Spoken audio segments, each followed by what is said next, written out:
Bonjour à tous et bienvenue dans Déclic, le podcast qui tente de décrypter Google Ads et plus généralement l'univers du SIA. Je suis Jérémy Lacoste, consultant SIA depuis plusieurs années et j'aurai le plaisir d'aborder une fois par semaine une problématique search.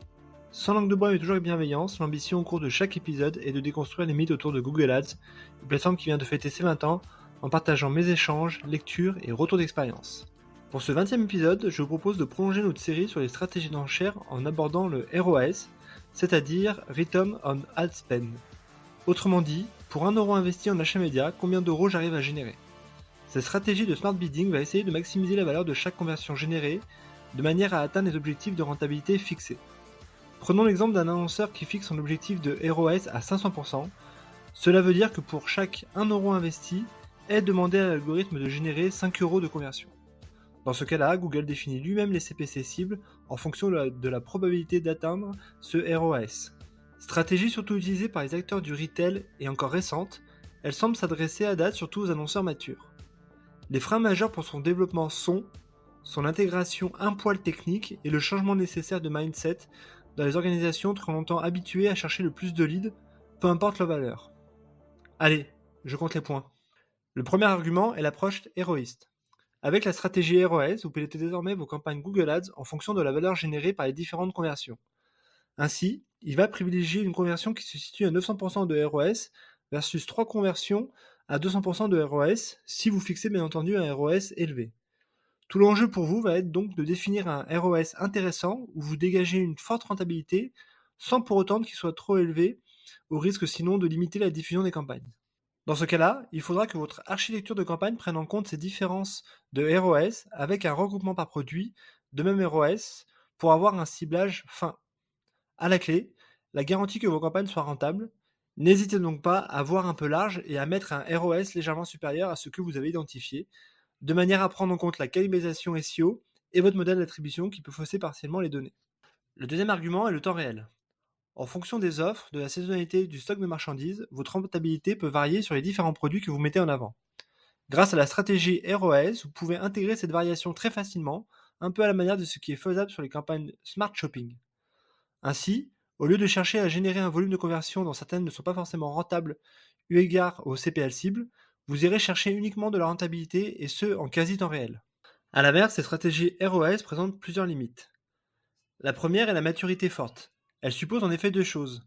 Premièrement, que l'annonceur soit en capacité de remonter l'ensemble des conversions, ce qui est quand même aujourd'hui un standard pour les annonceurs, mais surtout la valeur de conversion. Faut-il remonter le CA ou la marge? Faut-il intégrer le hors-taxe ou le TTC? Faut-il intégrer les frais de port ou les frais de gestion? Autant de questions qu'il convient de se poser. Mieux, il faudra le faire en quasi temps réel et sur l'ensemble des produits. Naturellement, cela constitue un frein pour certains annonceurs, frein technique bien entendu, mais aussi politique, car quelques-uns refusent de partager ces données avec Google. Le deuxième contre-argument est la modélisation de la valeur. Si à date la stratégie d'enchère ROS est surtout utilisée par les retailers, c'est qu'ils sont capables de remonter la valeur en temps réel lors des commandes. Mais quid des business de lead generation? Dans ce cas-là, il faudra être capable de modéliser la valeur de chacune des conversions ainsi générées en la pondérant avec la proportion à la transformation en client. Par exemple, si vous êtes un acteur de l'assurance, à chaque formulaire de simulation, il faudra ainsi générer un score lié à la valeur de conversion et le pondérer à son espérance de transformation en client, puisqu'il peut se passer parfois jusqu'à 6 mois entre le lead et la conversion finale. Je rappelle que Google permet d'avoir un historique de conversion offline allant jusqu'à 90 jours. Et enfin, le troisième contre-argument est le change management. La force de Google est aussi sa faiblesse. Grâce à son approche très héroïste, quasiment toutes les directions marketing pilotent au volume de leads générés et au CPL le plus faible. Sauf qu'avec ce prisme, on laisse de côté la qualité des leads. Ainsi, si vous travaillez par exemple pour un acteur de la téléphonie, vous aurez sûrement des objectifs de volume de leads à générer dans la mesure où il faudra alimenter l'ensemble des conseillers en plateforme. Mais quid de leur qualité? Avec le ROAS, il faudra faire un peu de change management en interne en disant que ce qui compte n'est plus seulement le volume, mais surtout la qualité de celui-ci. Ainsi, le risque étant qu'à budget ISO, vous allez générer moins de leads avec un CPL peut-être plus élevé, mais surtout une marge plus grande. Sur le papier, c'est facile, mais dans les faits, il y a parfois un peu de résistance. Pour résumer, je recommande fortement la stratégie de ROS à deux conditions. Que vous soyez capable de calculer la valeur de vos conversions en temps réel et qu'il y ait une adhésion forte en interne avec ce mode de pilotage. D'un point de vue business, elle me paraît être la plus smart puisqu'elle en cherchait à maximiser les conversions à forte valeur ajoutée.